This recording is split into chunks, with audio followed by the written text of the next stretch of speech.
We personally come out in our report that we think that all the existing, and this was as of the end of March, I think there were 9, all the existing or proposed projects at that time, more have come forward since, that there's enough gas to meet all the domestic requirements in manufacturing, to replace all the coal that we could replace, particularly the aged coal plants, and not have a dramatic increase on consumer prices in the United States.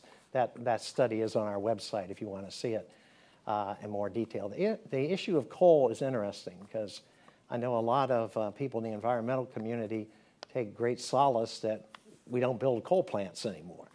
But I say, whenever I hear that, they say, we've beaten back the coal industry. I said, have you looked at the export statistics recently?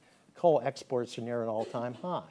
So essentially, we're exporting our pollution in the form of coal. Now, I personally, not to beat a dead horse to death, but I personally believe that this is even a stronger argument to really put more R&D into carbon capture and sequestration, which Kathy said she knew I'd get to at some point.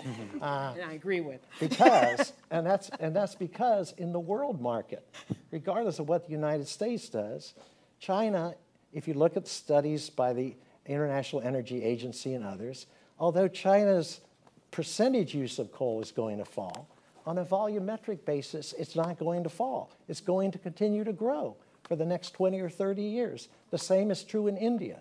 We also, when we talk about the big coal polluters stopping using coal, we forget how important coal is in these countries for employment generation. In India, if you take on the coal lobby, which tends to be located in states that are anyway at political odds with the central government Congress Party coalition, you get killed at the polls. And so, to me, the answer is for the next administration to put a lot more emphasis on an international effort to push that carbon capture and sequestration can be proven technically and economically to be feasible.